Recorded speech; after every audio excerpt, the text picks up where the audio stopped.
Do come in. Thank you very much. You come very highly recommended, like Her Royal Highness. The demand for domestic staff is now higher than ever. I couldn't run this place without my staff.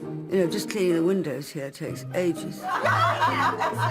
Whether behind the gates of Britain's stately homes, I'm probably the only person over 50 with my nanny on site. or just for those with the cash to splash, there are staff to cater to every whim. I'd like them to learn how to make a proper martini. Is the glass chilled? I'm looking for someone that can basically be me, but not sleep with my husband.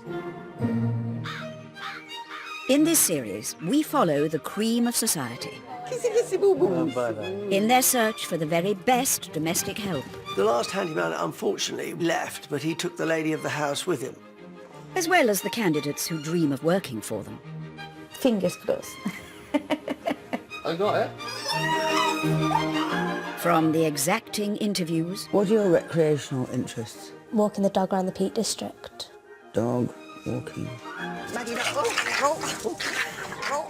to those terribly tough recruitment decisions. Helen's big fault is she's so very pretty. Because as everyone knows, finding good staff is the hardest job of all. He looks like he just come off the street. You do something to my dogs, I do something to your cat. Forget about anything that comes out of their mouth at the interview. They'll tell you anything. It's all lies. Don't believe anything.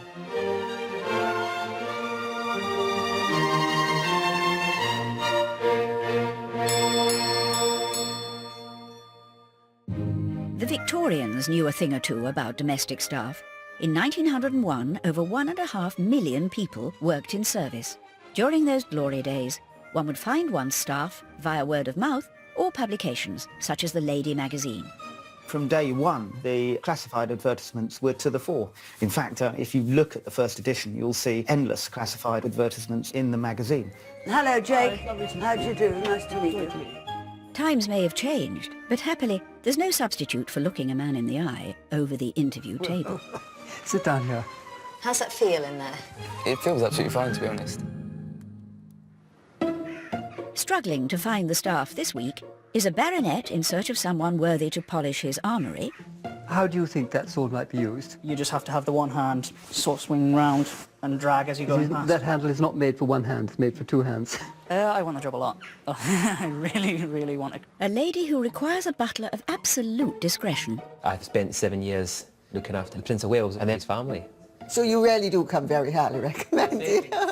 And a Russian princess looking for a garden boy with an agreeable outlook. I hunt. Yeah. And I think you might be Auntie. Yes.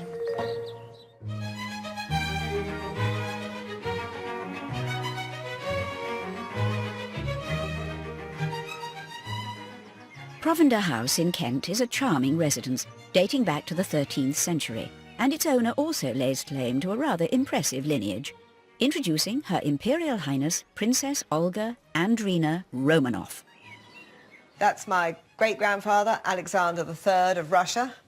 My mother married my father in 1941. He was the eldest nephew of Nicholas II of Russia. Prince Andrei Alexandrovich Romanov, or Daddy, grew up in the Winter Palace in St. Petersburg, surrounded by a few familiar faces from the history books. Here is Nick and George, so that's Tsar and King. There is my aunt, Irina. She got married at the age of 18 to Felix Yusupov. My father didn't really approve of Felix after he and Grand Duke Dmitri had murdered Rasputin. Prince Andrei made a sharp exit from Russia before the 1917 revolution, getting to the Garden of England before Olga came along, plus all the staff one needs to raise a royal baby. I wasn't allowed to go to school. I was very, very precious. I was my mother's one and only very precious child. So everybody came to me. I had governesses, tutors, etc. Here, I went finishing school when I was 17, bliss. These days, her entourage has rather shrunk, and since Olga's mother left her the house in 2000, she's been required to put her back into it.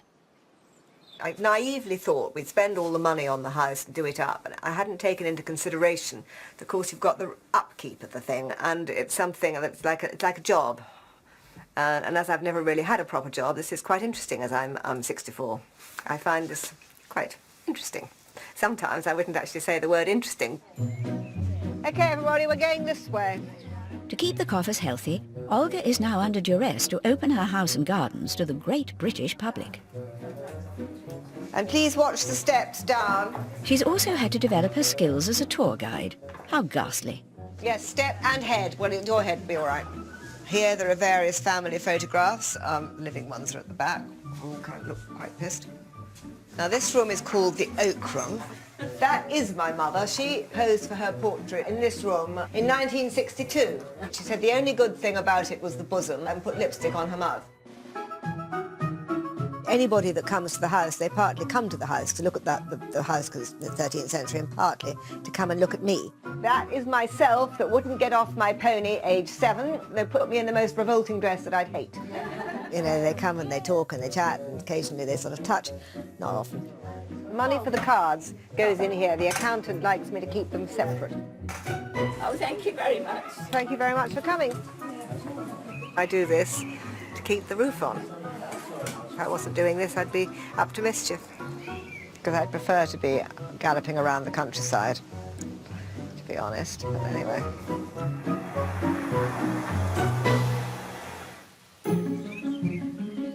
When the hoi polloi aren't nosing around the artefacts, Provender is available for weddings and events, putting a sizable burden on part-time gardener Sean, with whom Her Highness enjoys a rather casual working relationship.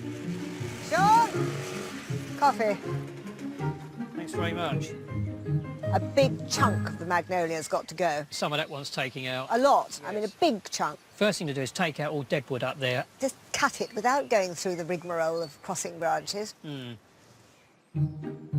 Clearly, pleasing a princess isn't always easy, and in order to keep up appearances for Provender's events, Olga has decreed that Sean needs an apprentice.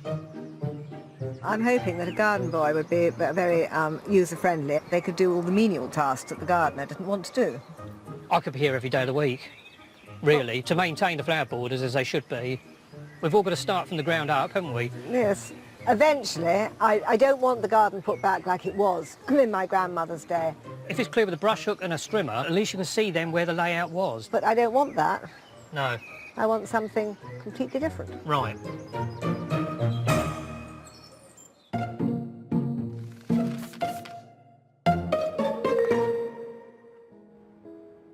Napoleon said, in victory one deserves champagne, but in defeat one needs it. I.e., any excuse is enough to open a bottle. But here's how to do it properly.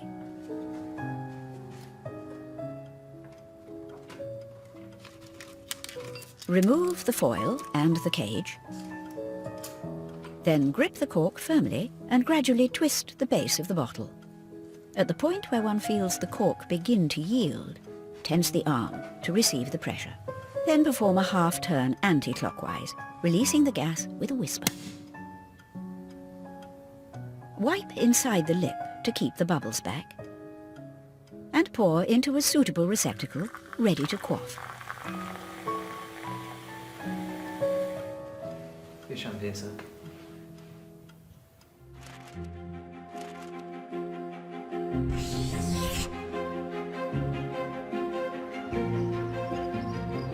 They say an Englishman's home is his castle.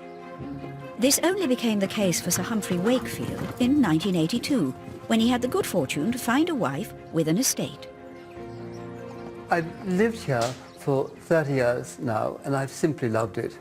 When I first came here, there were no roofs. There were floors, but they'd rotted through. And it's been wonderful, in fact. Putting them back, it's like you kiss the bullfrog and he's turned into an amazing sort of prince hero. Sir Humhpry has since purchased Chillingham himself, and his restoration efforts have drawn admirers from far and wide. Here were some people from the island of Vanuatu who came to us. They're marvellous people. They're dressed in clothes when they came here, but the moment they saw a weapon, they stripped off all their clothes, because that's what men do. One couldn't possibly comment. As a former military man himself, Captain Wakefield of the 10th Royal Hussars has developed a peculiar love for instruments of warfare. In fact, he owns over 1,000 pieces. I've got hundreds of swords. You can imagine two-handed knocking off the head with that, all right. suits of armour. It was amazingly claustrophobic. Horse armour, 16th, 17th century. From Persia, elephant armour, that's Indian, probably 19th century. You name it, it's here. This is a gun from Afghanistan and is urgently in need of attention.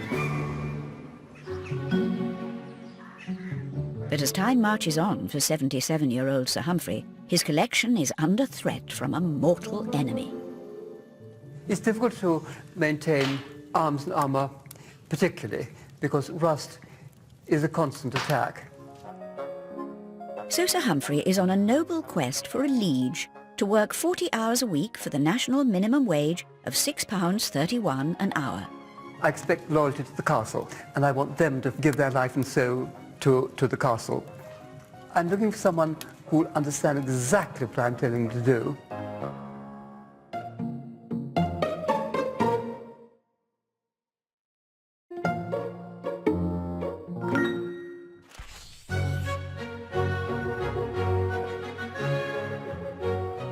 Castle Goring in Sussex and a bijou chateau near the Tarn have seen many a soiree for renowned hostess and controversial royal biographer, Lady Colin Campbell. Well, if she gets the Duke to come, I promise you, everybody will flood in, because you know everybody always floods in when a member of the royal family comes. This evening, she's planning an affair at a more modest London residence. I'm having a small dinner for some very good friends. All of them are very civilized and very sophisticated. Born in Jamaica to the prominent Ziadi family, Georgie Ariana became Lady Colin Campbell when she wed Lord Colin Ivor Campbell in 1974. Despite their divorce in 1975, her title remained. But one thing she's never been without is her staff. Well, I've had 3 nannies for the boys, 2 maids. I had a wonderful au pair called Ariana Stepinat. And my housekeeper in London has been with me for decades.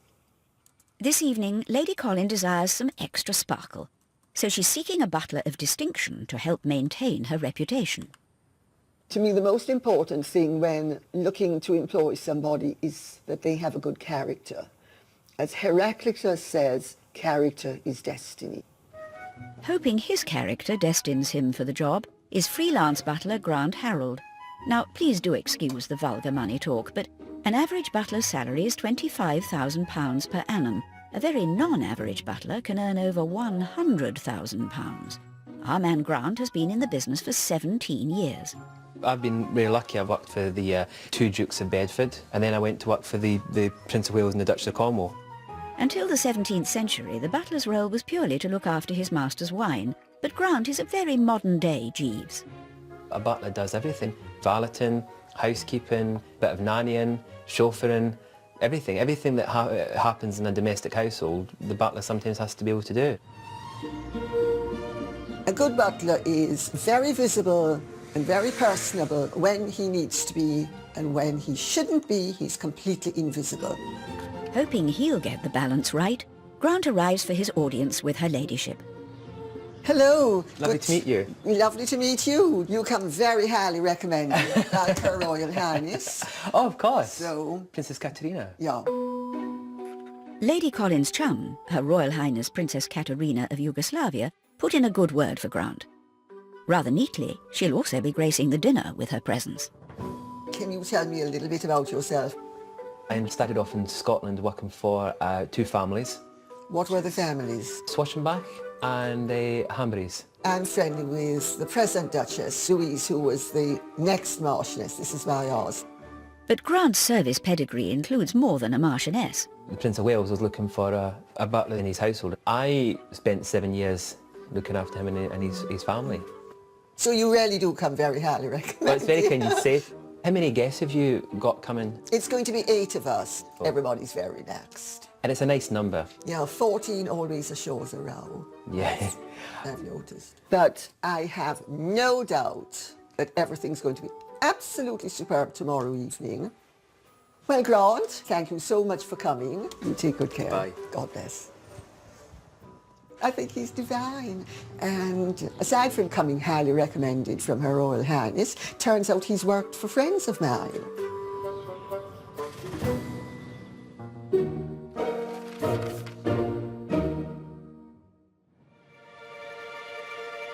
The Victorians intended chandeliers to resemble stars plucked from the heavens. So in order to avoid cloudy evenings in the drawing room, cleaning must take place at least twice a year.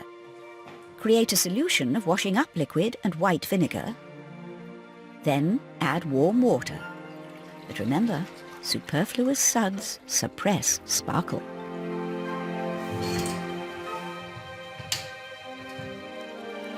Wet a muslin cloth in the solution and wipe down each bead. With the other hand, take a dry cloth and polish. Imagine oneself to be a milkmaid in the days of Constable, as a steady rhythm focuses the mind. Before long, one's light fittings will be dazzling the neighbours once more, just as nature intended.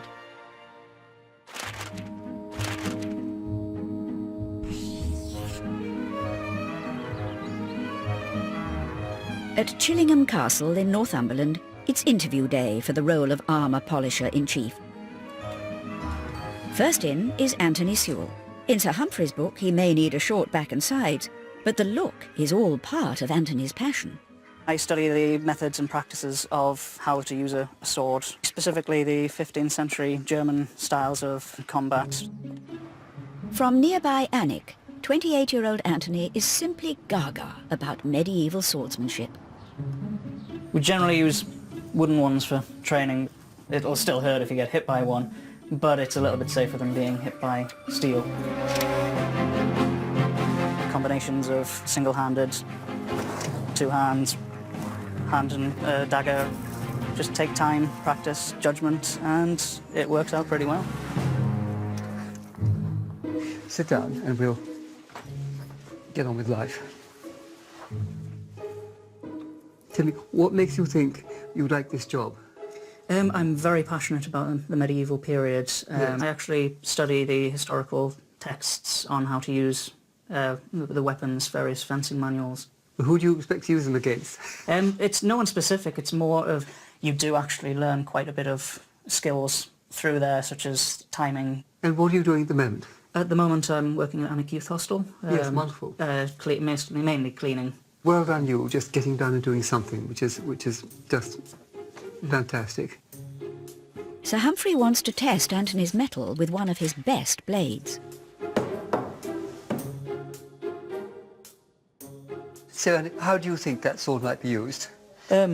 Possibly on horseback. I think you would have a nightmare if you're riding a horse to use two hands on the weapons. You just have to have the one hand sort of swing round and drag as you're going past. That handle is not made for one hand, it's made for two hands.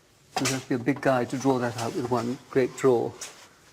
I think it's more of a case of someone's holding the scabbard and the other person draws what's that for? Yeah, that would be attached to a belt, but it would be much easier for someone else to draw the sword. It would be easier, but in general, you do not get someone else to draw your sword. You draw your own sword, and you've got to be a large guy to be able to draw out this.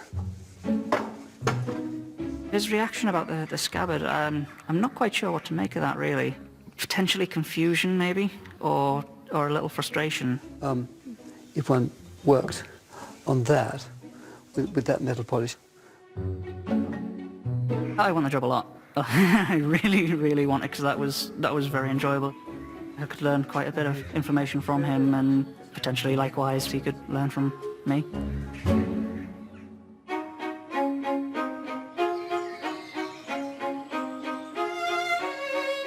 Princess Olga Romanoff, descendant of the Russian Tsars, was raised and schooled at Provender House in Kent, but information technology was clearly not on the curriculum. No! Stupid... Who the hell was calling me? Hello? Hello?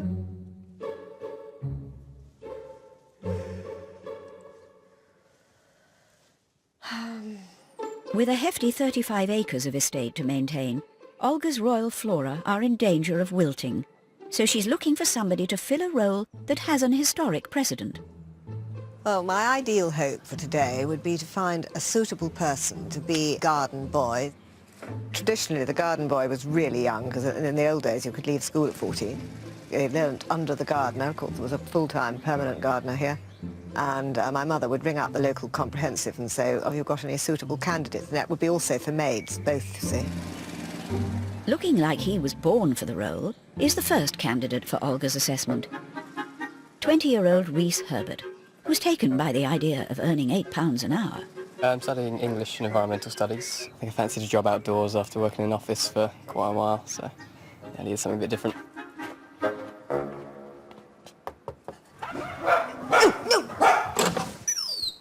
Hi. Hello. Hi, nice to meet you. Nice to meet you. I'm Rhys. You've brought lovely weather with you. Yeah. Do sit down. So tell me something about yourself, Rhys. Well, I'm currently a student studying English and environmental studies at Keele University. And you know something about gardens, presumably? Not too much about gardens, but I've worked in several country parks as a volunteer, so yeah, I'm not averse to getting my hands dirty. Good, Ed. It's down. Sorry, that's Ronnie, by the way. And the other one's called Jack, for Jack Russell, J-A-K there. And you have brothers and sisters? One brother and one sister, yeah. So are you in the middle? I'm the youngest. My middle child had middle child syndrome for years. All right now, old. Okay.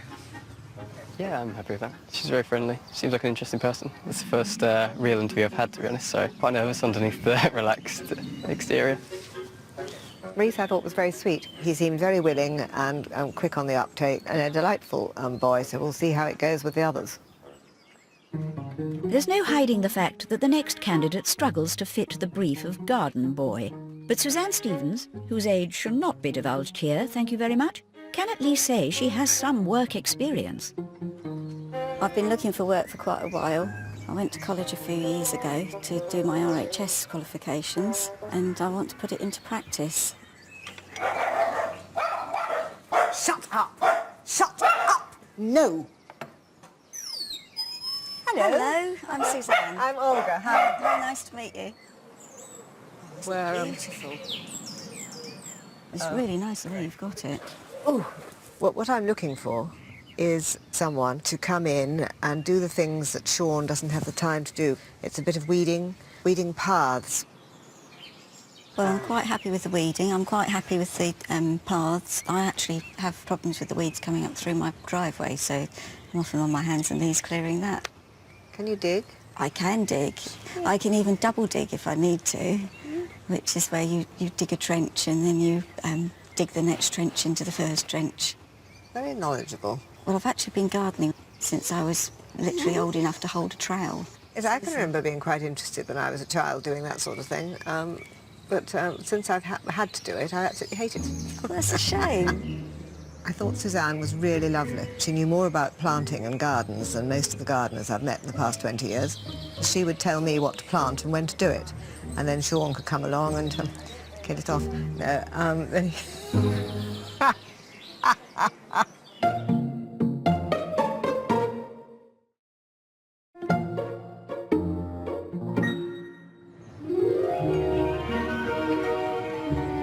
In London's glamorous Kennington. Surely that should be Kensington. Fine. In London's Kennington, it's the day of Lady Colin Campbell's dinner party, and as one would hope, the guest list befits a lady of the realm. I'm having Princess Katerina of Yugoslavia, Baroness Andrei Lenov de Tartas, Baron Mark Berker. Is she the one who sat beside me at the fashion show? They're all old friends and they're all interesting. To ensure Lady Colin keeps up her reputation as hostess of high regard, she's hired former royal butler Grant Harold, who in turn has brought an under-butler to assist him. Lady Colin. Hello, how are you? Good to see you. Love to see you again.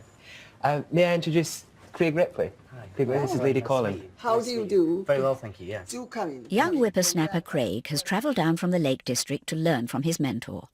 I'm very interested in going into like an under-butler's role within a household. So this will be helpful for me. I'd like to work for the princes, yeah, for Prince William especially, I think.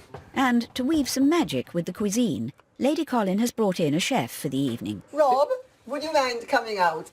Grant. Rob, how do you do? Rob, to meet you, Grant. And Craig. Nice Craig. So why don't I leave the three of you to wave your magic wands and get to know each other, okay? Yes. I'll get your tea. Don't look so nervous, you'll be all right. Any good butlers should know their place, so they familiarise themselves with below stairs. This is it. This is what you've got. This is all we've got. Where's the butler's pantry? There's lots of cupboards. It reminds me of being on like a small boat. We'll definitely be a great team by the end of the night. Craig's first tutorial is how to dress appropriately when serving polite society. It's a smoking jacket, isn't it? Yes. It's smart that you're butler and you're not here having dinner with them, so I would go for something more like this. Thank you. Okay. I mean, it's really important. You've got to look immaculate. You've got to look the part. Oh, very smart. Yes. You look like Dick Van Dyke off of Mary Poppins. Okay, now, how are we getting on? Come and sit down, my dear. Take out your pen and paper. Grant's apprentice now has the privilege of a masterclass from Lady Colin on the real key to a dinner party's success, the seating plan. Baron Burke there.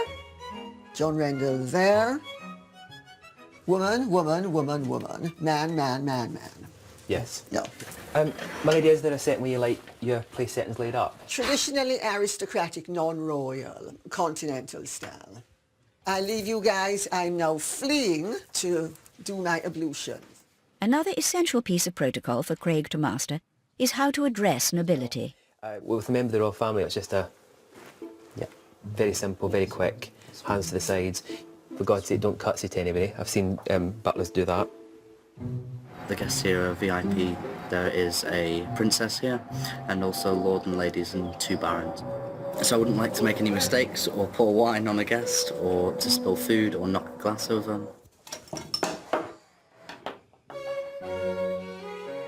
With both the table and the hostess fully dressed, Lady Colin is ready to give her verdict. Are you happy with that place setting? If not, change it how you want me to do it. But since it's continental, it should be Oh, like the other way this. around, of course. You know why this is, don't you? 200 years ago, when gentlemen wore lace ruffles, yes. they were done like that to prevent them snagging. The way she likes to do things is it's her way, and that's fine. It's just everyone's got their own way of doing things. And I always say to people that in your own home, you're king of the castle.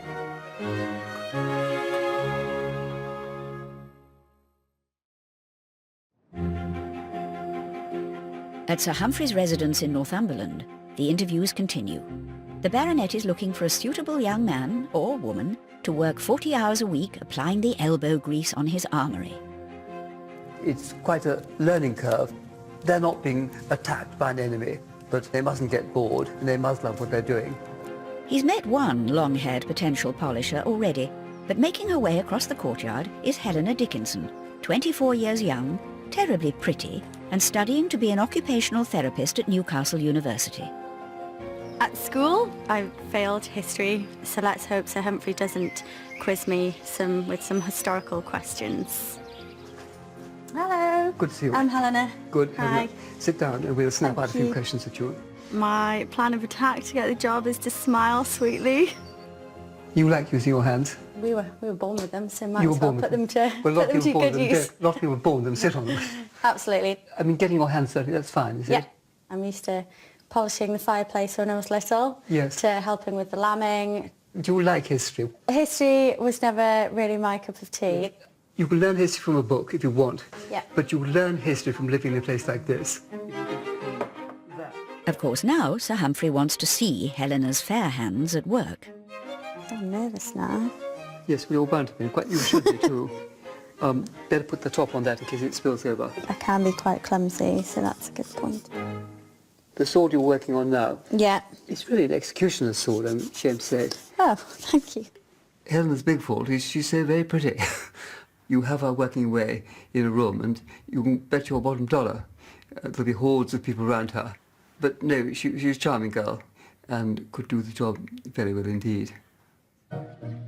The final candidate across the battlements is Amanda Crossman.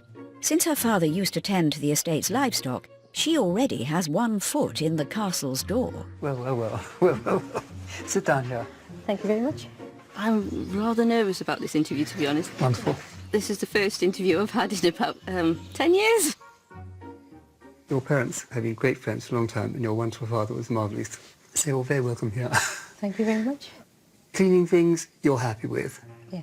I did some research, and the squires of the knights, they had to clean the armour. They used a mixture of sand and urine to clean the armour. Yes. And I thought of that, I thought, how traditional are we going with the cleaning of the armour? It's very interesting, because the pea bed I'm not sure about. Sand would be a bit abrasive for what we're having. No, you're safe there. Thank goodness, yes. They might be getting on like a manor house on fire, but Sir Humphry's not one to lose focus. So he puts Amanda to the test, polishing.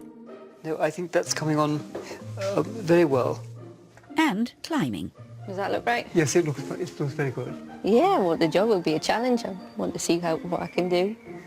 Sir Humphry's now had the measure of all the applicants. The position could be filled by morning, but as any baronet worth his salt knows, it's not all about him. The one lesson I've learnt is don't think what would be nice for Humhpry Wakefield to have to chat to. Think what Chillingham Castle would like best.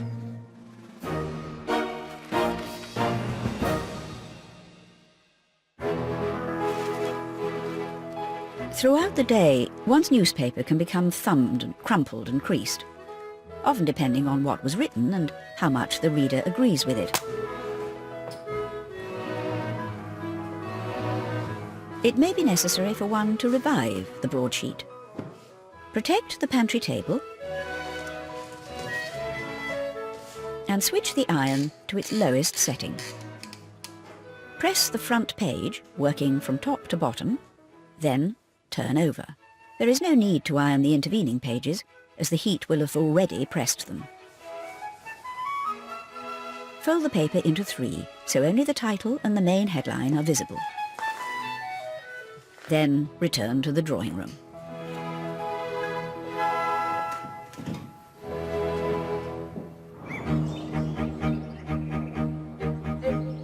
At Provender House in Kent, former debutante Princess Olga Romanoff is looking for a boy. She's in need of a garden helper and has 2 on trial today. Whoever gets the job will have to get on in the garden, and with Her Highness. I love the way the bees and things are flying around. Suzanne Stevens doesn't meet the description, but she seems like a good sort. Sean, can I introduce you to Susanna? Hello Suzanne. there. Susanna. Hello, Sean. All right. Well, we need to set Suzanne a little task. Right. What do you think would be nice for her to do, which you can then... Well, I mean, a bit of an edge, which needs doing along, because once you get the edge done, your eye goes to an edge. First of all, go along like that. And then I just a simple case of just you can eye it right down here. Okay. Lovely spade. Obviously your spade, Sean. Yes, I don't Olga. own anything so smart. Yes. Okay. While Suzanne attempts to prove she's the man for the job, Sean adjusts to life with a workmate. Do you know what? In all these years, I've never done this, watching somebody working on it. I feel awkward. I'm sure there's no reason why you can't do something as well. Well, I could, I suppose. I'll go and get the fork. He'd already said to me earlier that he wasn't going to lend his tools to anyone because it was a matter of, gardeners didn't do that. And there he is, not only helping her, he's also lent his special spade thing for the edging. Also arriving to show his best is Rhys Herbert, but he's just stumbled across a sticking point.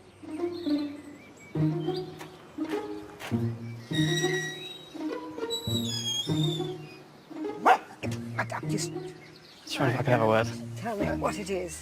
Well, I was out on the front and I saw a sticker in your car that said, "Just keep hunting." Yes. I was wondering what your views were about that. Why do you think I have a sticker saying keep hunting? Well, I didn't want to assume anything just in case it was... I hunt.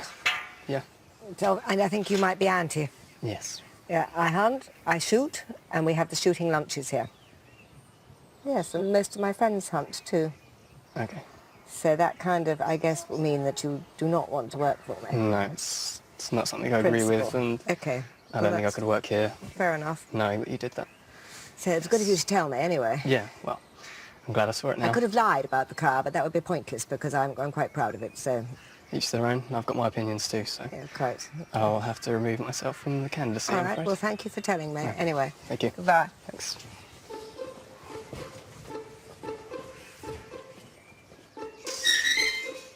I wouldn't want someone who actually felt that strongly about it. I don't mind someone with a few views that they think that, but it's usually people that know absolutely jack about the countryside. And, no. There's no way I could set my principles aside for some money. It's just not something I could do. Wildlife and nature is something I'm passionate about, and I just can't work for a person who agrees with such an abhorrent thing to me. With Reese out of the running, Suzanne is the only candidate left, but she's taking nothing for granted. Well, I hope she hasn't got anybody in reserve, because I'd really, really like the job. It's just exactly what I want. I could spend a week here. There's lots to do.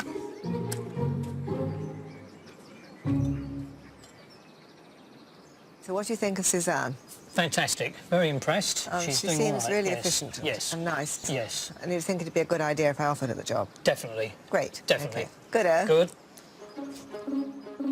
Suzanne has proved her worth in spades, but Princess Olga wants to do some digging of her own to make sure she's the right person for the job. Susanna, do you have issues with hunting and shooting? No, I don't have any issues with it. I used to love watching the hunt come by. They used to, in fact, the dogs used to come into the garden and have a good old rummage around before they would go back to the hunt. That's good, because It's hunting country. it is hunting country. So would you be prepared if I offered you the job? Would you like to work here? I'd love to. Would you? I really, really would. Fantastic. You're hired. Oh, thank you. Great. Thank you. Brilliant. Well, really pleased. I could see myself staying here for a long, long time and just helping to keep it so beautiful. I don't think she'll be able to chop the logs and cut them up and all that, but I can still get Sean to do that because he so loves it.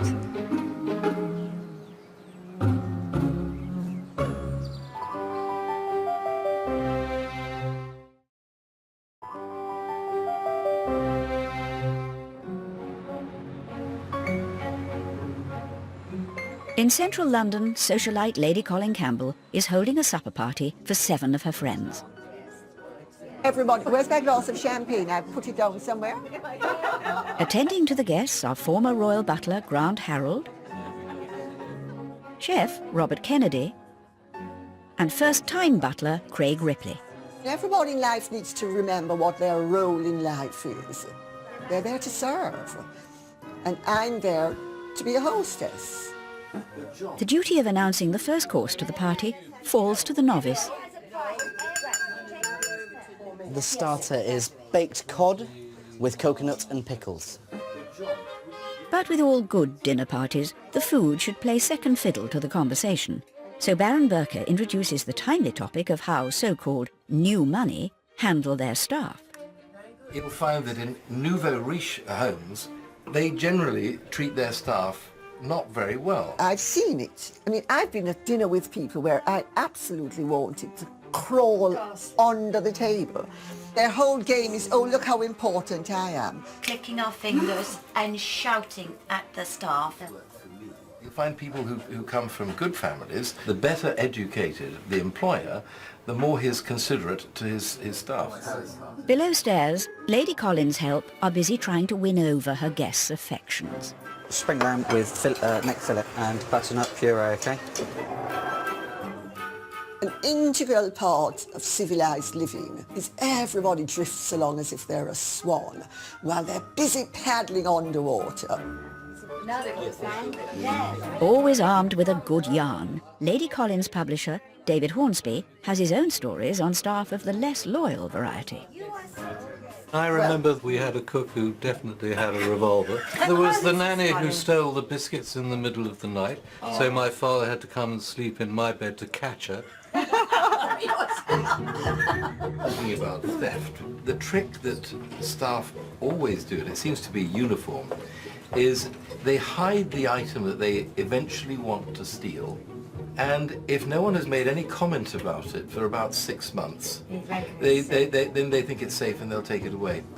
Yeah, it's quite, you've just got to be discreet, but it's okay, it's quite good fun. Yeah. Interesting conversations downstairs as well.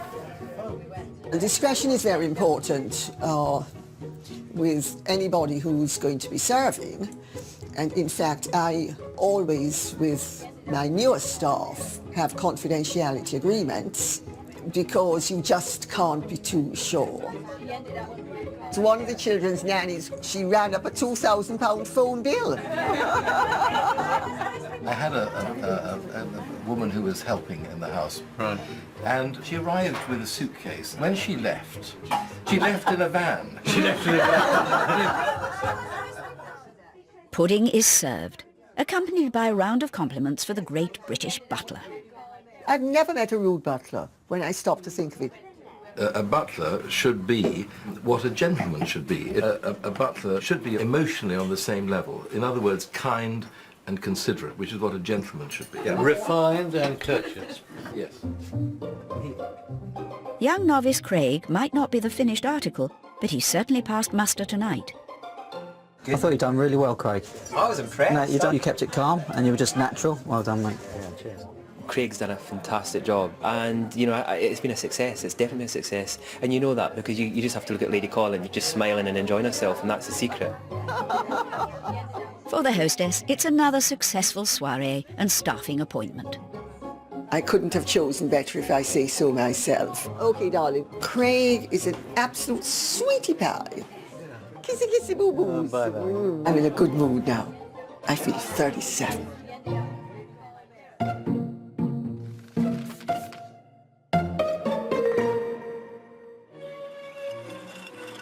The grass may occasionally be greener, but the gardener still has to mow it, preferably with stripes worthy of a Savile Row tailor. The first incision dictates all the others, so unless one wants a lawn that resembles an 8-year-old's homework, use a ruler to plot the course. Choose an object in the distance and fix upon it. Start the engine and walk the line in a horticultural tango. Turn tightly. Straighten up, eyes fixed on the line, and stride on. Finally, circle the edge. Et voila, a lawn worthy of centre court.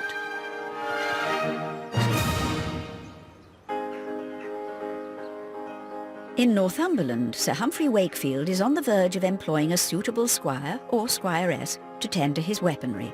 Having seen all candidates, he's had to choose between new blood or family ties. I'm hugely happy with my choice. I feel I've got a very noble ally in the great fight against the elements. Right attitude, right application, looks right. The aspiring polishers are all awaiting the news via Sir Humphry's pen, including housewife Amanda Crossman, whose father was once warden of the wild cattle at Chillingham. My dear Amanda, your parents have both been such a great and colourful strength in my life that it would be a pleasure for all to see you here at Chillingham. If you want it, the job is yours for the asking. Fabulous! Yay! Oh, that's so nice. If I want it, I can have it. Yeah, I'll have the job. Yes, please. Thank you. It's Amanda's first day. Amanda, welcome here. Thank you. Really pleased to see you here. Suits me very well indeed. But Sir Humhpry isn't making allowances for loyalty. Instead, he's lined up an elephantine task. And now the acid test. We've got this scaffolding here to have an attack at the elephant's face. This 19th century Indian elephant armour is made up of countless brass plates, every single one of which will require Amanda's loving care. Yeah, I'm going to be here for a long time. It seems a bit daunting at the minute, I don't know. How long did it take me to do that bit? Once that's up to standard, there are another 1,999 pieces of weaponry also in need of a good buffing, meaning Amanda's family bloodline is assured of a role at Chillingham for some time to come. Chillingham Castle is rather like a collection of saucers sitting on top of sticks, you know. You've got to keep them all spinning. And I think in this case, Amanda's the one to keep that saucer going. I hope and think, always watchful. There's more high-end hiring at the same time next week. Now, a suspected steak shoplifter spent 24 hours in police custody this week. If you missed it, see the evidence and make your verdict on 4OD. Back to tonight next though, and all the best bits from Friday night's Stand Up to Cancer Gogglebox special, plus 1 or 2 exclusive extras too. Join Steph, Dom, Leon, June and Paul O'Grady in just a moment.